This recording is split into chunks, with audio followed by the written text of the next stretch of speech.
yang salah sebenarnya siapa itu? Iya. Pelakunya. Ntar kalau dia begini berbuat yang enggak, giliran ketangkep baru deh nangis. Minta maaf.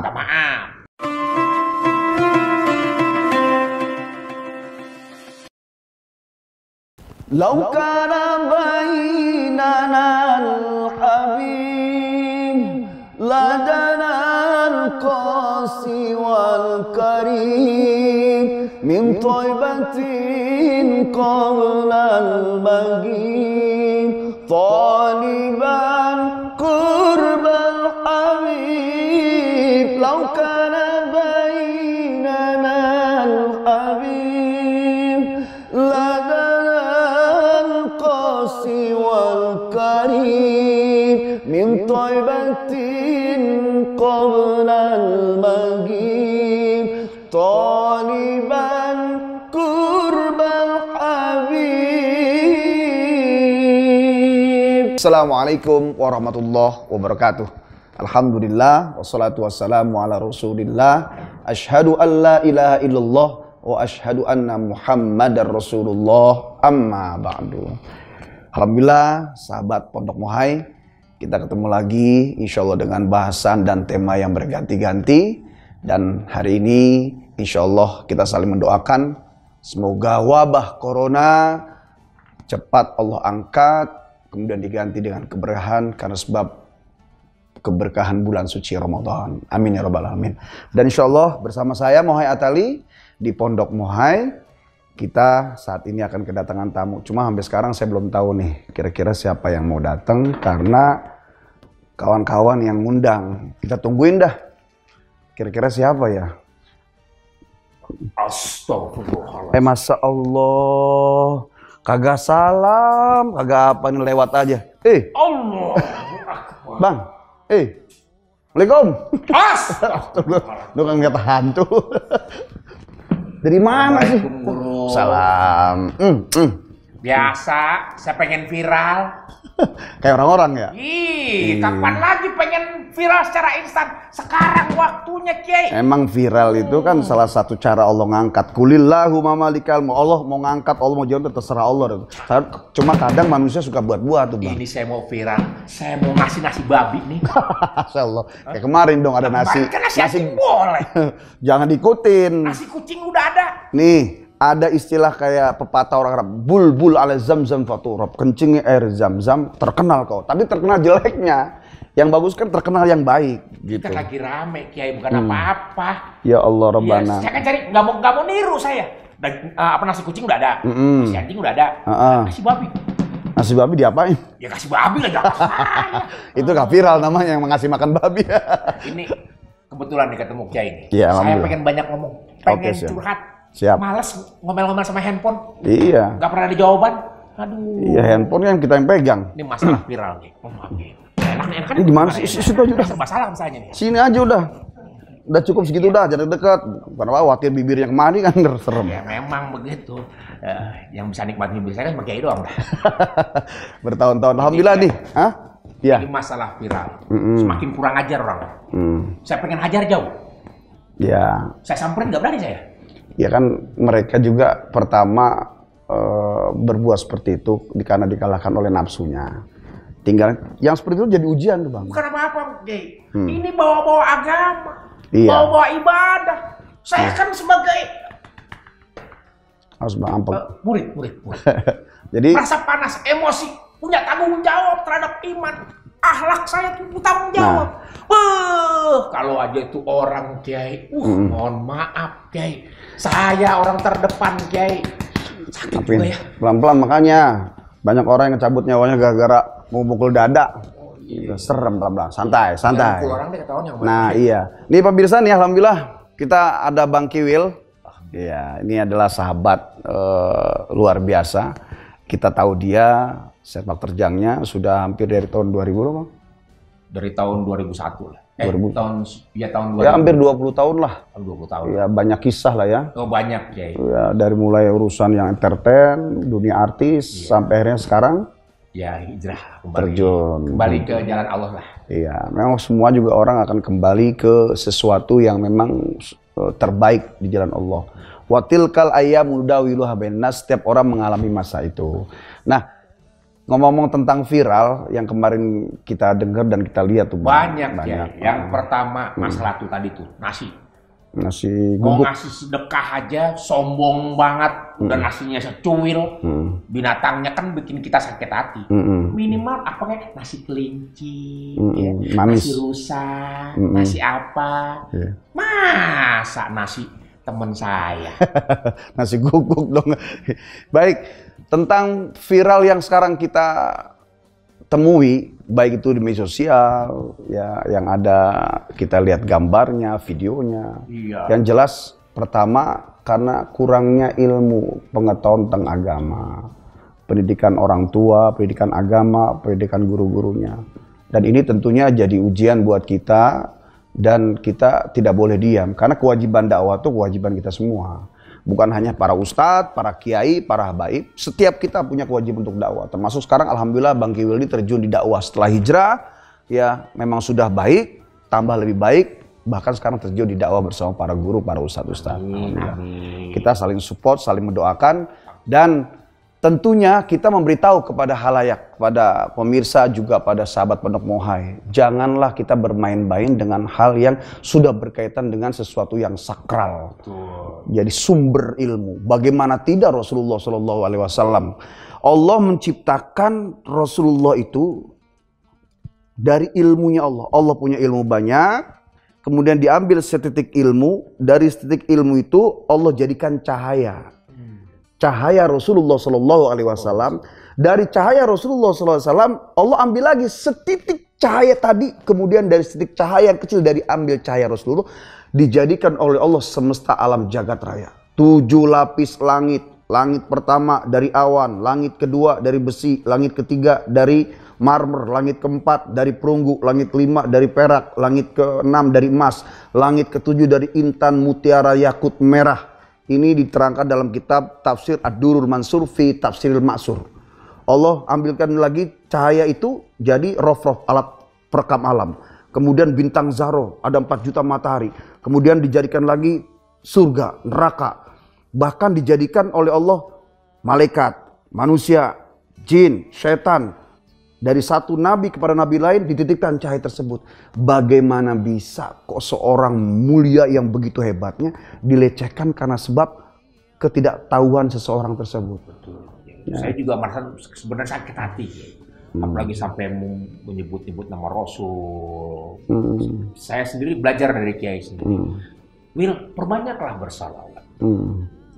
Perbanyak kau sanjung Rasulullah, kau muliakan Rasulullah. Barang siapa yang sering menyebut nama Rasul, insya Allah akan dekat dengan Rasulullah. Iya. Gitu. Disayang. Sekarang orang udah mulai macam-macam. Ini yang salah sebenarnya siapa itu? Iya. Pelakunya. Ntar kalau dia begini berbuat yang enggak, giliran ketangkep baru deh. Nangis. Minta maaf. Kan kalau dulu kan saya enggak. Kalau buat salah digampar dulu baru nangis. Iya. Gitu. Jadi kembalinya sebenarnya kepada pendidikan. Pendidikan. Disebutkan al-ummu madrasatul ula. Ibu adalah pendidik pertama. Kemudian pendidik kedua adalah lingkungan. Baru pendidik ketiga adalah sekolah-sekolah formal. Karena kurangnya pendidikan agama dari keluarga, lingkungan, dan sekolah formal, inilah yang sekarang terjadi, Bang. Yang kedua, orang nyari viral, nyari terkenal. Dapat uang dulu, gimana caranya? Urusan akhlak belakangan. Masya Allah. Bagaimana mau berkah kan? Benar. Maka kita sampaikan sama semua sahabat Pondok Mohai, para pemirsa dimanapun, kaum muslim muslimat, baik mereka yang ada di bangsa ini, satu keyakinan atau tidak keyakinan, hendaknya urusan agama, urusan Allah, urusan Tuhan, urusan Nabi, urusan keluarganya yang terjadi, jangan sampai kita ulangi dan kembali dilakukan. Khususnya para orang tua ya, Kiai. Ya. Para orang tua, ayo didik anak-anak kita. Ya. Minimal dia tidak bisa berbuat orang lain, berbuat untuk keluarganya sendiri.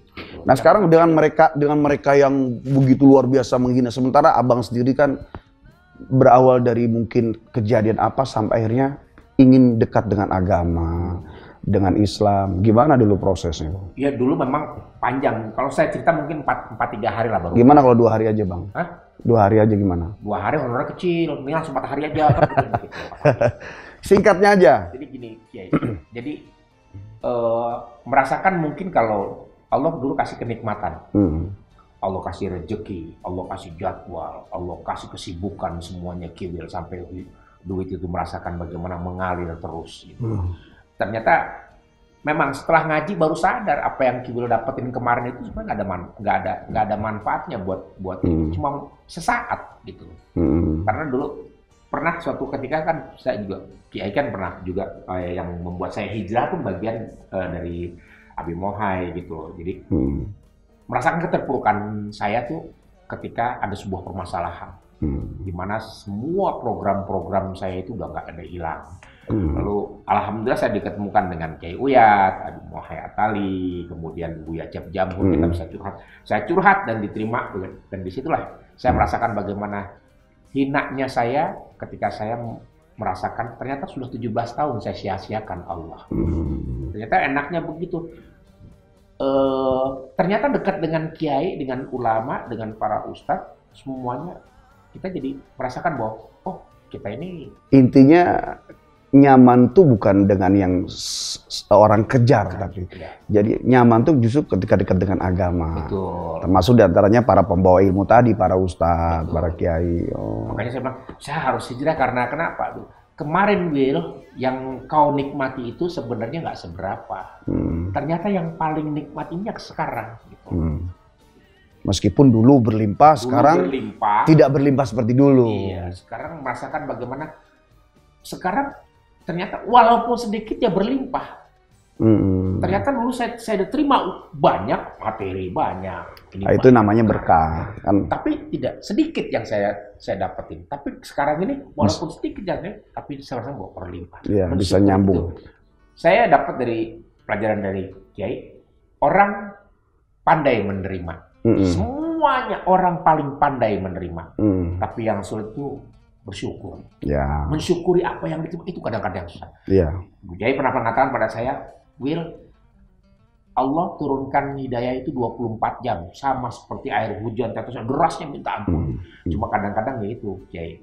Saya merasakan manusia hanya bisa menerima rezekinya saja tanpa pernah mau menerima hidayah dan rahmat Allah. Iya, makanya itu barengan kan, Kiai? Iya, jadi memang petunjuk itu seperti yang sering kita dapat dari guru-guru kan.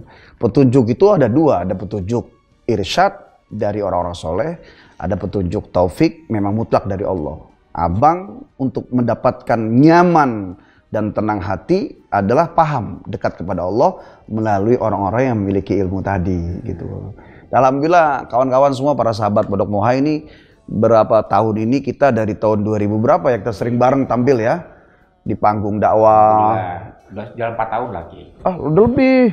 2000 berapa itu? 2015 kita sudah. 2015. Iya, udah ke Jawa Timur tiap bulan kita keliling. Dan kalau dulu kan masih artis. Oh, sekarang kiai. Hah? Sekarang kiai. Sekarang udah hijrah. Oh iya. Udah hijrah pengen memperbaiki sesuatu yang ibaratnya keartisan dulu yang terlalu entertain banget, pure entertain. Sekarang bisa ternyata Will, kalau kau punya pekerjaan sebagai artis adalah artis yang bermanfaat. Iya. Jadi bukan hanya sebagai gue nih artis yang hanya dinikmati sendiri tanpa ada manfaat. Sementara Allah menginginkan bahwa hiduplah sebagai orang yang selalu berdakwah. Karena memang dakwah itu bukan profesi ya, dakwah itu panggilan. Betul. Kalau artis, polisi, guru, sekolah, kemudian pegawai itu profesi. Kalau ustadz itu pendakwah itu memang panggilan. Panggilan jiwa. Abang terus bisa berkiprah menjadi dagang, kayak ngisi di TV. Tapi panggilan dakwah sebagai ustadz juga abang sudah jalani kan. Alhamdulillah pemirsa semua yang dirahmati Allah, ya saya merasakan kebanggaan lah dekat Bang Kiwil dan sebagaimana Bang Kiwil juga merasakan sama nyaman kita saling bertukar. Karena setiap kita kan punya kelebihan Allah kasih. La tahtakir mandunaka falikulli syai'in maziyah. Jangan kau hina seseorang karena setiap orang tuh punya kelebihan. Nah, Pak Kawil ini banyak kelebihannya. Banyak kelebihan saya. Orang udah pada tahu dah kelebihan saya mah. Apa tuh kira-kira? Dari muka itu kelihatan. Banyak lebihnya kadang-kadang. Bang Kewil ini kalau punya helm, dia helmnya nggak bisa beli di pasar jalan. Dia harus custom dia. Ya. Karena bagian depan akan maju ya. Kita nggak boleh full face. Oh gitu, dia harus tengah. Iya, mentok dah tuh. Jadi kalau misalnya pakai full face tuh kadang-kadang susah bukanya. Nyangkut ini. Baik, sahabat Pondok Muha ini tadi bicara tentang yang viral nih. Kita berharap kepada seluruh masyarakat di Indonesia janganlah ya mengulang atau meremehkan, melecehkan. Meskipun ada hal yang memancing seperti kenapa lagu ini orang bisa sampai lecehkan? Karena mungkin ada sebelumnya lagu yang membahas ke arah menuju kehidupan Rasulullah, keluarganya, tentang Allah. Tapi janganlah kesalahan itu kemudian diangkat apalagi sampai dilecehkan. Saya belajar dari ini, belajar dari almarhum Ustadz Jeffrey Al-Bukhari. Begitu apa namanya? Karisma banget. Karena kenapa? Dari lagu yang berbau maksiat bisa diluruskan. Iya. Tapi sekarang ini malah kebalikan. Lagu yang sudah bagus malah dibengkok-bengkokin. Ini yang kadang-kadang ayolah anak-anak muda yang masih punya otak lah gitu loh. Ya. Ketimbang ntar lo ketangkap gak punya otak. Ya. Nah makanya saya juga bingung ini. Saya berharap kepada para vlogger-vlogger, para youtuber-youtuber, ayo sebelum bikin konten berpikir dulu, tanyakan dulu mana yang baik, mana yang ini, mana yang jangan cuma karena ingin mengejar popularitas, mengejar konten ini. Cari dulu. Ya kayak perbedaan antara orang beriman sama orang munafik, Bang. Orang beriman, dia mikir dulu baru bicara. Iya. Kalau orang munafik, bicara dulu baru mikir dia. Nauzubillah baru mikir. Iya beda telat pak.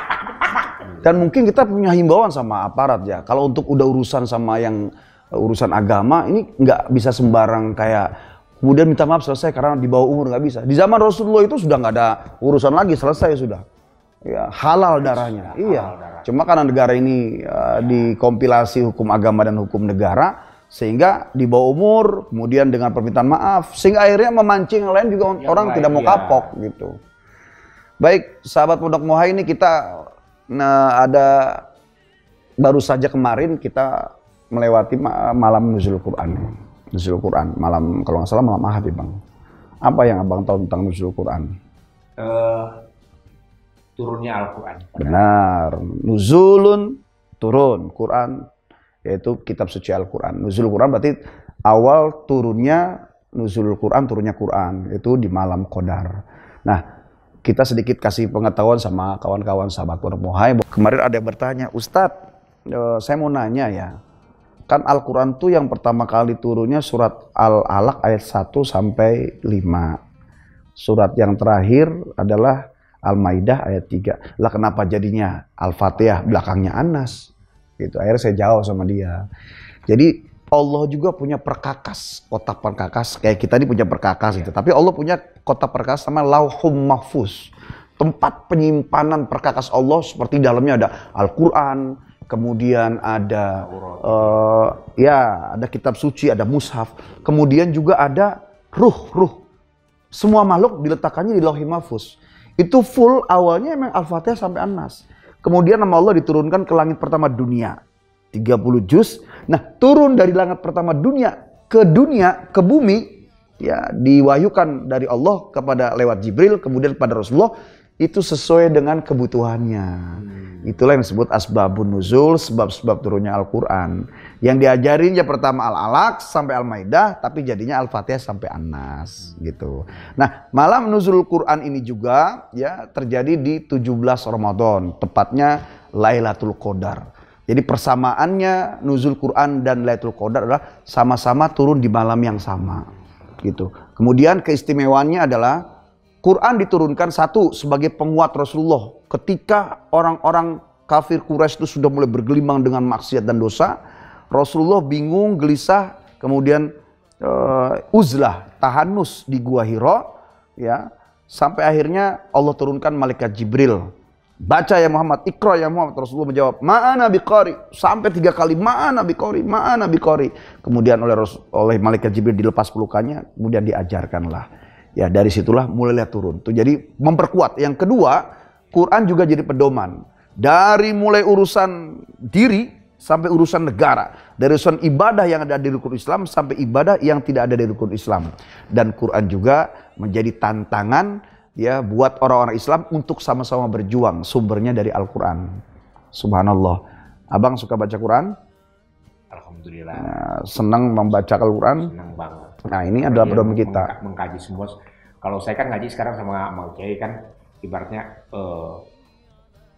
per kalimat, per ayat, supaya juga saya juga jangan terlalu kaget, supaya pelan-pelan. Ngaji saya juga begitu, Kiai, supaya untuk memahami dulu. Gitu. Karena abang lihatnya pakai kan ngaji itu ada dua, ada ngaji kauliyah, ada ngaji kauniyah, ada ngaji dari Quran, ada ngaji dengan perilaku. Abang kan banyak jalan, bermotor, kemudian juga bergaul dengan para ustadz. Tentunya kan ini banyak yang abang ambil hikmahnya lah. Termasuk dalam dakwah. Ya, kalau bicara dakwah nih pemirsa, sebenarnya beliau lebih duluan kali ya di entertain meskipun hijrah ke dakwahnya baru, seperti kalimat betul lah, itu kan ciri khasnya Kiai Haji J. MZ. Ya, itu mungkin wasilah bagian dari saya juga. Tapi dalam dakwah abang ada nggak minder-minder? Kalau ketika sedang naik panggung, awalnya iya, awal iya. Takutkan lisan ini kan dulu juga pernah kan sama Kiai diingatkan, oh ini salah Wir, lalu dibetulin. Nah, itulah hebatnya ketika kita ngaji sama Kiai, ternyata memang salah kita pun masih diluruskan. Nih Wir, kamu salah ucapannya ini. Oh iya Kiai. Dengan cara yang berbeda-beda. Alhamdulillah. Nah di situ saya bisa merasakan, oh ternyata nikmat. Inilah yang saya sesali. Kenapa nggak 17 tahun yang lalu saya dapat? Ya, alhamdulillah.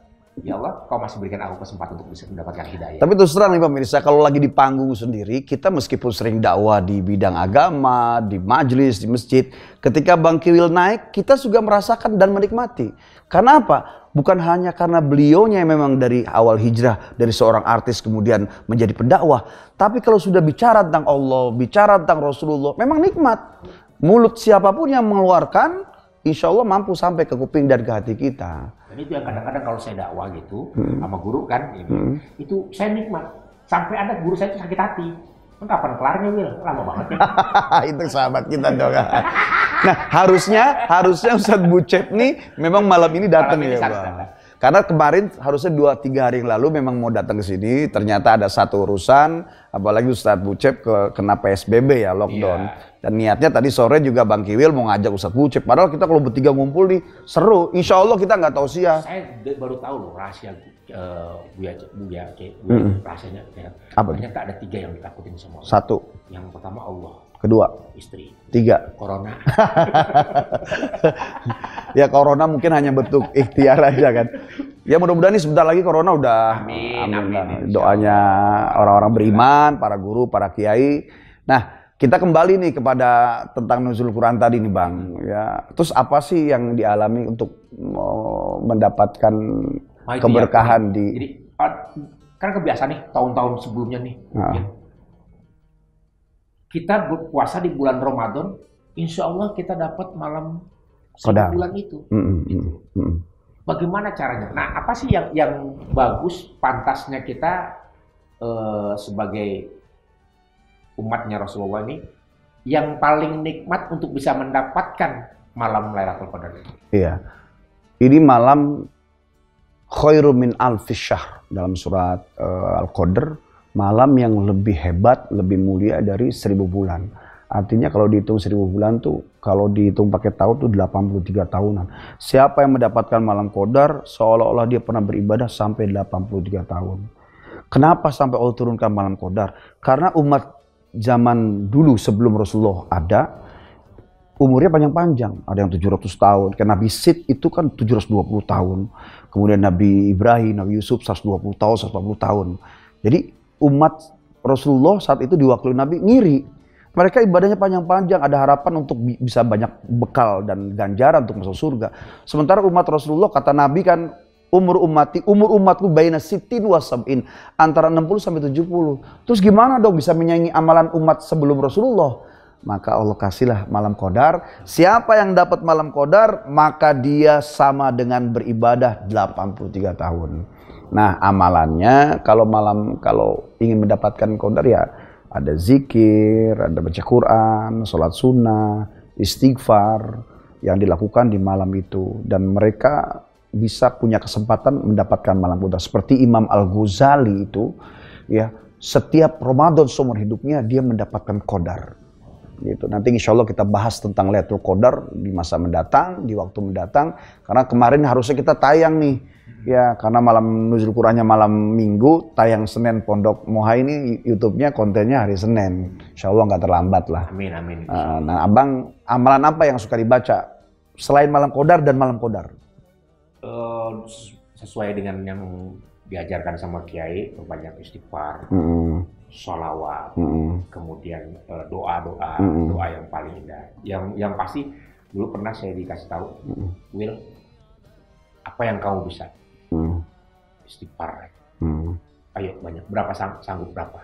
1000. Wah, itu mantep bang. Rasulullah aja 100 hari. Makanya saya belajar dari dulu ada dikisahkan juga katanya Nabi Musa kan Nabi Musa istighfar sampai berapa puluh ribu kali gitu. Iya. Berapa puluh ribu kali beliau istighfar hanya ingin mendapatkan ampunan. Iya. Saya seperti saya baru 1000 belum nyampe. Nggak apa-apa dicicil. Masih kecil lah. Iya. Nah, sekarang dengan puasa dan yang kata pemerintah mungkin bisa jadi kita nggak ada sholat Id ya karena kondisi wabah corona. Nah itu jadi pertanyaan. Satu, masalah banyak nih ya. Iya. Saya kan baru hijrah. Pengen sekali menikmati bagaimana beribadah yang paling nikmat sama seperti tahun-tahun yang lalu. Jumatan sudah tidak. Sekarang mohon maaf, Kiai, bukan saya nggak mau sholat Jumat, ya, tapi serba salah. Mau sholat Jumat ditutup masjid. Iya. Mau sholat Jumat isinya cuma larangan. Ya, khutbahnya cuma isi larangan ini. Jadi kadang-kadang oh ya sudahlah, saya ikutin para alim ulama saja. Iya, kalau misalnya dalam kondisi musibah yang lain mungkin masih ada cara secara fikih ya. Tapi kalau sudah wabah itu sudah satu, dia tidak di lingkup yang kecil, lingkup besar. Kedua, sesuatu yang tidak terkontrol, Bang. Maka kita nggak bisa pakai fikih dong, pakai usul fikih. Di usul fikih itu lebih mengarah kepada yang lebih mujmal, global, syamil, lebih mencakup. Termasuk diantaranya kalau ada bahaya ketika ibadah, ya kita singkirin dulu bahayanya. Nah udah, Jumat udah nggak boleh, Raweh udah nggak boleh. Nah sekarang nih, ini besok sholat Id gimana? Ya kita berharap nih masih ada waktu di beberapa hari lagi. Kalau seandainya memang ternyata Allah sudah angkat bala, seperti biasa lagi. Tapi kalau seandainya belum juga, karena memang PSBB diumumkan itu sampai tanggal 1 Juni, berarti kan sudah lewat masuk bulan Syawal ya.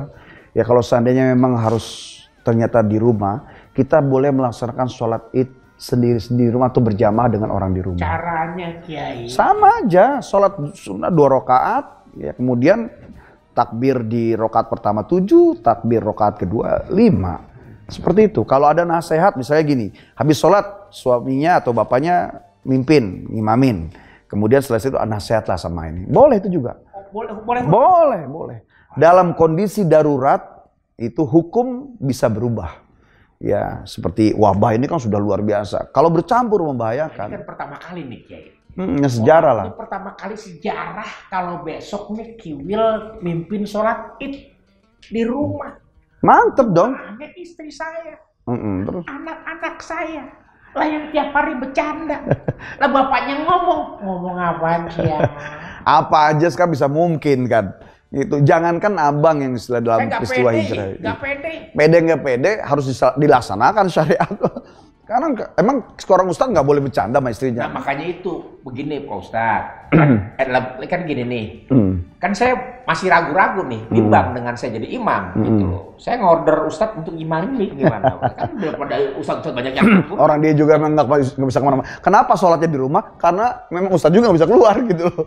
Jadi undang-undang kita lah ustadznya lah gitu biar kita yang kesono deh. Yang jelas ini tantangan, hikmah. Orang yang tidak biasa jadi imam memang harus jadi imam.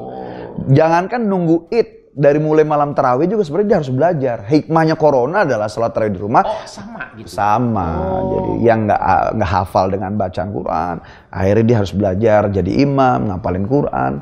Sampai nanti Id persiapannya kalau seandainya memang tidak bisa kumpul di masjid jami atau di lapangan, sudah jadi imam. Kalau dia nggak mampu, tanya sebelah. Yang penting zonanya memang tidak merah, tidak kuning. Pak, saya numpang dengan Bapak, yang ketahuan memang tetangganya itu lebih bisa. Sangat kecil lah. Yang penting adalah dikerjakan. Meskipun hukumnya, ya sholat Id ini ada 3. Satu ada menyebutkan fardu ain, wajib. Ada yang menyebutkan fardu kifayah.